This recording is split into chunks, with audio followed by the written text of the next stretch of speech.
ये जो इटा भाटी आप पड़ुंट देखुं नईर सन्निकट में इटा भाटी बर्तमान ये जो नईर बंध उपर पड़ू जहाँ नई की खनन कर जो माटी भी ताऊपर रखा जाइथिला बंधर सुरक्षा माटी माफिया माने खोली नहीं। मो ना चंद्रशेखर मिश्र मु आम ये मंदिर मैनेजिंग ट्रस्टी अच्छी जो रामेश्वर मंदिर तार मैनेजिंग ट्रस्टी दायित्व बर्तमान दायित्व निर्वाह करुच्ची।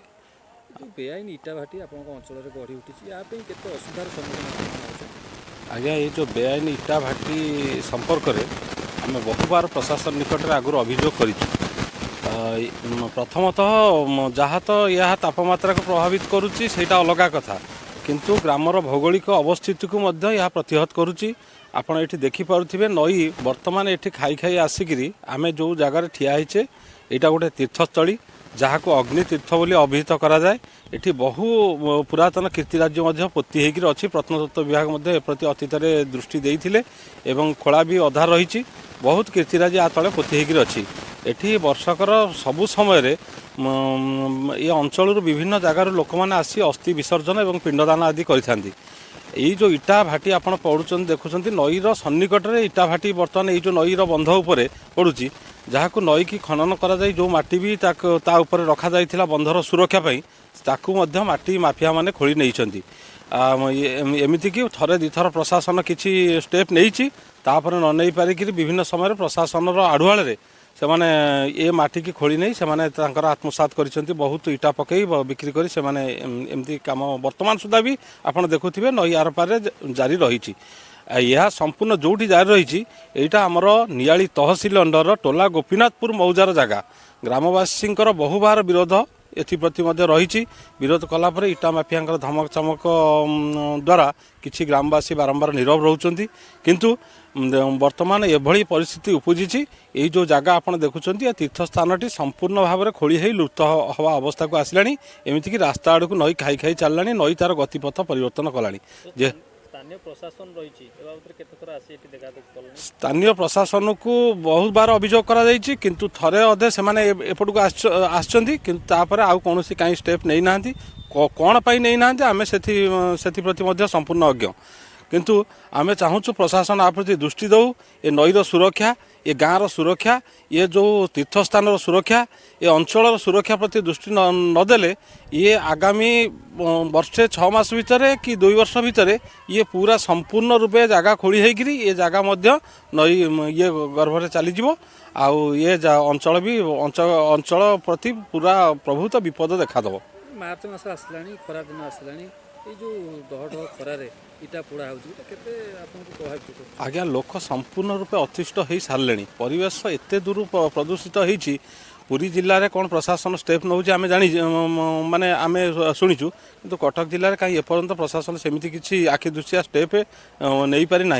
वर्तमान लोक से बेधड़क भाव में इटा पकई चली कौन प्रशासन धमक कि प्रशासन किसी स्टेप नब से दिगरे कहीं किसी ये थिला भलिया आशा आशंका थिला भलिया लागुना से माने भयभीत हबार किंतु से देखुं बेधड़क दिन द्विपहर ये सब इटा पकई इटा निजर बिक्री करने बिक्री कर व्यावसायिक सूत्र इटा पकाउछन।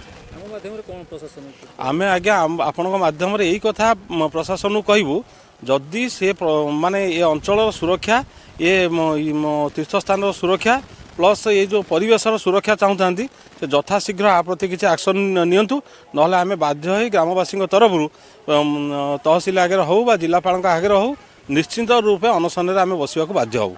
मो ना बाबा चरण स्वाई आम ग्रामर ना हूँ टोला गोपीनाथपुर पोस्ट जलालपुर थाना नियाली जिला कटक। बेआईन इटा भाटी अंचल गढ़ी उठी असुविधार सम्मुखीन आम मैंने ये जगह रही होनी धुआं जो हूँ ये जो धर्मानुष्ठान अच्छी रोषेईवास होते किसी करी होनी से भारी बाहर लोक मैंने भारी असुविधार सम्मुखीन होती। सरकार जो प्राचीर उन्नतीकरण कर जो पठा रखिकी कौन करेंगे से पठा सहकार भी उजड़े सारे से खाजे सिराज से लोक ना खाजे सिराज बापा हूँ खाजे कुबास एमाने बहुत असुविधा सृष्टि कर कलापांच बासिंदा सब जगह इटा पड़ी ये कौ जगह टोला गोपीनाथपुर कटक जिले कटक जिले ଆପଣ ଭାବୁଛନ୍ତି କି ଯେ କଟକ ଆଉ ପୁରୀ ଜିଲ୍ଲାର ମଧ୍ୟ ଯେହେତୁ ହେଉଛି ବର୍ଡର ସେଇଥିପାଇଁ ସେମାନେ ସୁଯୋଗରେ ଫାଇଦା ନା ନା ପୁରା ଆମର ତୋଳା ମୌଜାର ଏ ସୀମା ଆପଣଙ୍କୁ ନକ୍ସା ବି ଦେଖାଇ ଦେବୁ ଆମେ ସବୁ ପ୍ରକାର ଆପଣ ଏଠିକି ଆସନ୍ତି ନା ନା ନା ପ୍ରଶାସନ ଆସୁନାହାନ୍ତି କେବଳ ମୁଁ ଏଥର ବାଧ୍ୟ ହେଇକି ପ୍ରଶାସନ ପାଖକୁ ଯିବା ପାଇଁ ପିଲାଙ୍କୁ ସବୁ ସଂଗଠନ କରୁଛି ସେ ଏବେ 2-4 ଦିନ ଭିତରେ କିଛି ଗୋଟେ ଦରଖାସ୍ତ ନେଇକି ଦେବେ ତାର ପ୍ରତିକାର ପ୍ରଶାସନ ଯାହା କରିବେ ଆଉ। ସରକାରଙ୍କ ତରଫରୁ ଏବେ ଗୋଟେ ପଦକ୍ଷେପ ନିଆଯାଉଛି ପ୍ରାଚୀନ ନଦୀର ଉନ୍ନତିକରଣ ହେବ। ବର୍ତ୍ତମାନ ପ୍ରାଚୀନ ନଦୀ ତ ପୁରା କଳୁଷିତ ହେଇଗଲାଣି। ଦ୍ୱିତୀୟ କଥା ଯେଉଁମାନେ ଇଟା ମାଫିଆ ଅଛନ୍ତି ସେମାନେ ପ୍ରାଚୀନ ନଦୀର ବନ୍ଧ ବି ଆଉ ରଖୁନାହାନ୍ତି। ରଖୁନାହାନ୍ତି କ'ଣ କହିବେ ଏ ବାବଦରେ? ଏ ବାବଦରେ ଆପଣଙ୍କ ପାଖରେ ଆମେ କ'ଣ କହିବୁ ସେମାନେ ଅଜାଜବସ୍ତ ଏ କାମ କରୁଛନ୍ତି ବାରମ୍ବାର ତାଙ୍କୁ କହିଲେ ସୁଦ୍ଧା ସେ ମାନୁନାହାନ୍ତି ଆଉ ଆମେ ତ କିଛି ପ୍ରଶାସନ ନୁହଁ ଯାହାକି ତାଙ୍କୁ ଥାନାରେ ଦେବୁ କି କେଉଁଠି ଦେବୁ। ସ୍ଥାନୀୟ ପ୍ରଶାସନ ଯେଉଁ ଅଛନ୍ତି ଆମ ଗୋଟେ ମେନ୍ ରୋଡ୍ ସାଇଡ୍ରେ ଆପଣ ତାଙ୍କୁ କ'ଣ ନିବେଦନ କରିବେ ଆମ ମାଧ୍ୟମରେ? ଆପଣଙ୍କ ମାଧ୍ୟମରେ ଆପଣ ତ ଫଟୋ ଉଠେଇ ନେଲେ ଆମେ ତାଙ୍କୁ ସ୍ୱତନ୍ତ୍ର ଯାଇକି ଆପତ୍ତି ଅଭିଯୋଗ କରିବୁ। ଆମ ମୌଜାର ଜାଗା ସେମାନେ ମାଟି ନେଇ ସବୁ ଏଇ ପ୍ରକାର ସୃଷ୍ଟି କରୁଛନ୍ତି ତେଣୁକରି ତାଙ୍କ ପାଖରେ ଆପଣଙ୍କ ପାଖରେ ଆପତ୍ତି କରିବୁ ସରକାରଙ୍କ ପାଖରେ ଆମର ଏ ଜାଗାର ସୁରକ୍ଷା କେମିତି ହେବ। ସେ ଯିଏ ଲୋକ ମାଟି 50ଟି ନେଇକି 50 ବାଟି ପକାଇଲାଣି ତାର କ୍ଷତିପୂରଣ ସେ କେମିତି ଦେବେ। ପ୍ରଶାସନ ତା ପାଇଁ ଟିକେ ସଜାଗ ହିଁ ତାଙ୍କଠୁ ଆଦାୟ କରିକି କ'ଣ କରିବା କଥା କରିବେ। ଆଗକୁ ମାର୍ଚ୍ଚ ମାସ ଆସୁଛି ଖରା ସିଜନ ଆସିଲା ଏ ଯେଉଁ ଅସହ୍ୟ ଖରା ଗୁଳୁଗୁଳି ହେବ ରହି ହେବନି ଇଟା ପଡ଼ୁଛନ୍ତି ଆପଣ ପିଲାଛୁଆ କେମିତି ରହିପାରିବେନି ପରା ଭାରି ଅସହ୍ୟ ହେଉଛି ତାତି।